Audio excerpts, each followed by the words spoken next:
If you're in a conversation with your community or with your team members about how to engage the community around you in your work, this video is for you.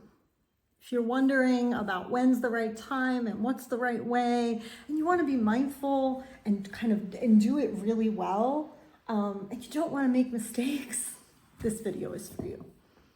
So I often have conversations with clients who really want to make a honest, good impression on the community surrounding their activity, and they'll come to me and try to create a community strategy, and sometimes that works. Like sometimes we create it together, and sometimes they'll come for a budget and maybe come back after a little bit.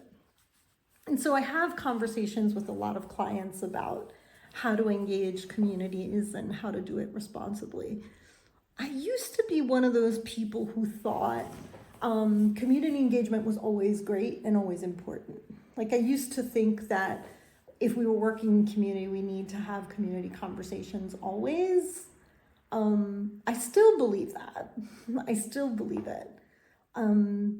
But what I've realized over the years of talking with organizations at a lot of different stages of their development is that oftentimes people want to have the conversation that isn't most alive in the community and want to deny where their relationship with their community actually is. Like I often see organizations being a little idealistic around where the relationship is versus actually where it is.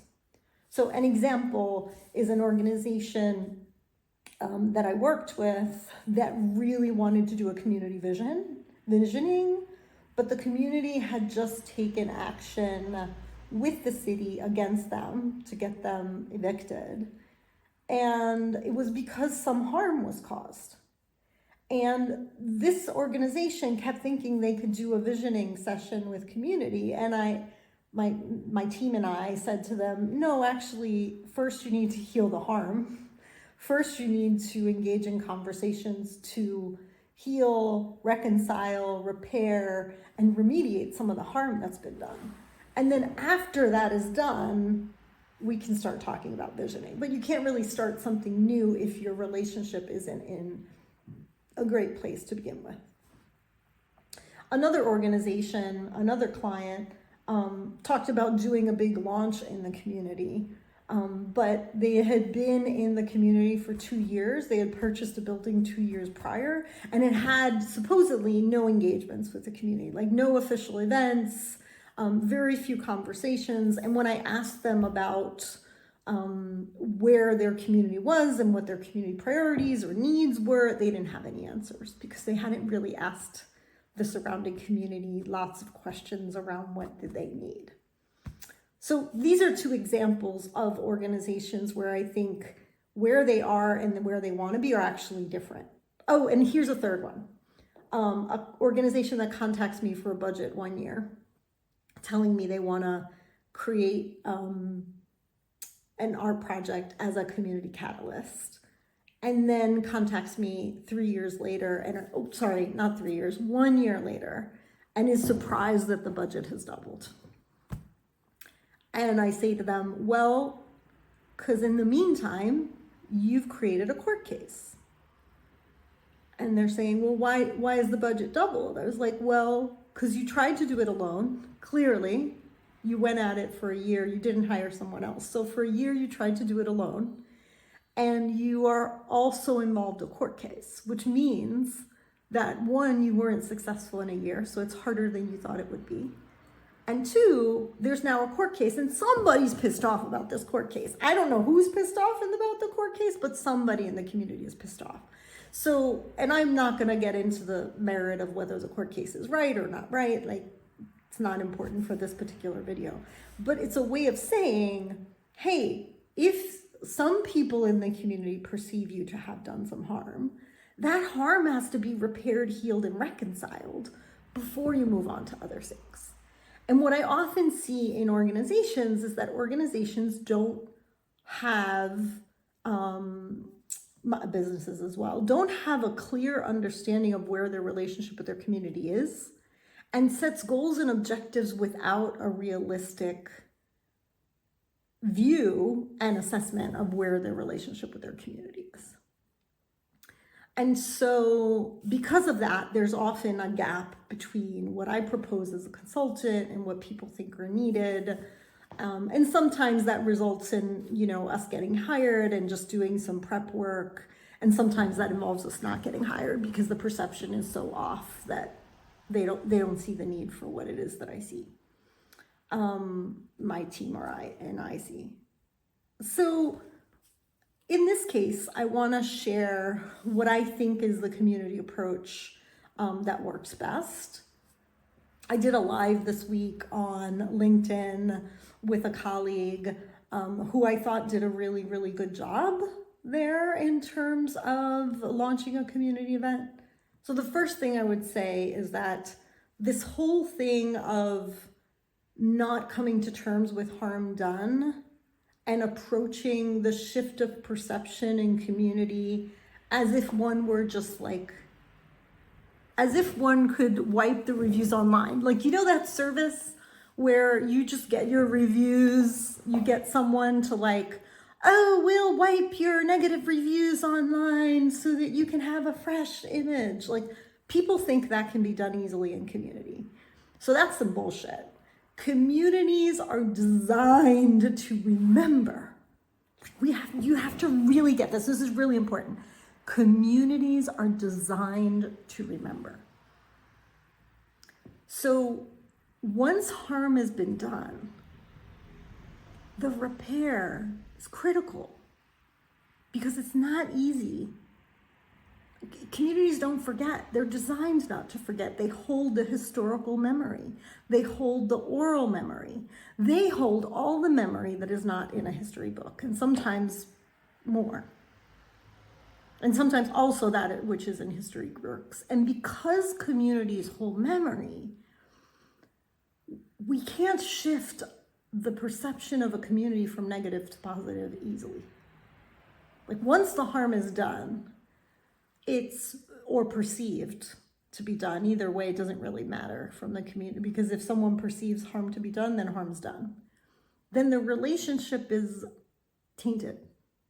And for that relationship to be restored takes energy and commitment and genuine, authentic care and concern. And so for one to get clear about where the concerns are, the clarity of the concerns, hear each other, find a new pathway, and commit to that new pathway. Because in order to repair an organization's perception in community, you can't just wipe it off the board. You have to actually set a pathway where you reinvest in the community with a deeper, more authentic level of commitment. So to do all that takes time.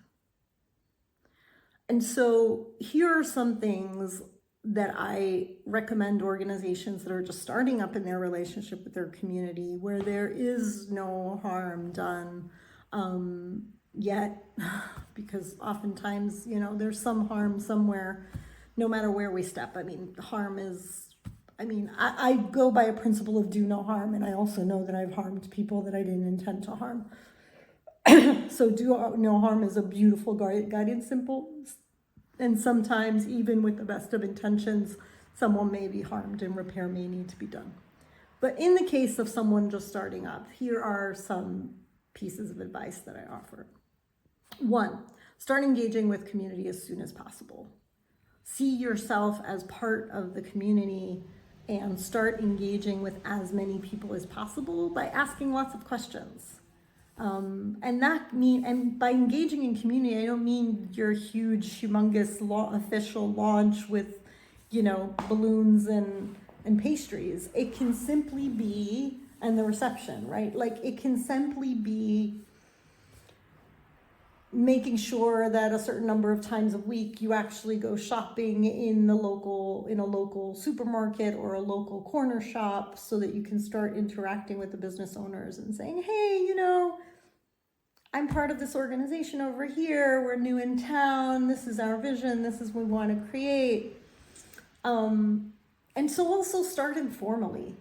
Like it doesn't have to be this huge formal event. You can do a formal event, and there's a way to do that. But you can start just informally with informal conversations. Ask folks, what do they need? Like just start asking people on every corner that you interact with. Maybe when you put out the trash, you meet someone, ask them, like, what do you need? Hey, ask them no matter who they are. Like check your judgments about who in the community is worthy of conversation and who is not. Ask questions about who they are, and if they offer support, accept it. Because they're giving you support is an opportunity for them to take ownership of your organization and what you're building. Like you want to start a cycle of reciprocity as soon as possible, where you're asking folks in the community what is it that they need, and they're asking you or offering you things in return. The other thing I want to say that I kind of didn't say it first, but I think it's the first, is releasing judgments. When I hear people who talk about, hey, we want to do work in the community, and they say they, just there, I can tell that they feel themselves as separate from the community. And that level of separation is detrimental to building relationship. Most communities, and most communities of color especially, have trauma with local governments and institutions where they feel neglected and set aside. And so the moment they hear the word they, that's a red flag, because it says you think you're separate than me. And on the other side, it often sounds like you think you're better than me. And with that as a foundation, your community conversations and your community approaches are always going to be tough. Because when people perceive that you think you're better, you're the expert, or, you're the, whether it's expert or pretentious artist, or savvy business owner, or, whatever it is that you're giving off and whatever it is that you're doing, when that's there, it's really hard for communities to trust you, because you think you start a leg up, but you're actually starting a leg down in the judgments of community, which is, if you think you're better than me, then you have nothing for me. So I'm Dr. Rita. I'm a global social justice consultant and coach. Part of what I do is help folks create community-led strategies and decision-making and approaches for social justice. So if you want to talk a little bit more, feel free to, I'm going to drop my link in the chat. You can DM me, but you can also book some time in my calendar. I'd love to talk with you if you want to talk some more. If you have an initiative, a project, organization, a company, and you're trying to sort out best ways to be in community at the beginning, feel free to reach out. I'll be happy to contribute to you that way. And also, if you are one of those organizations that feels like the relationship with community is tense, either because there was harm done or perception of harm, also reach out. I have a fabulous team that I work with for opportunities like that to really do some reparative reconciliation and healing work there. Take care. Good luck.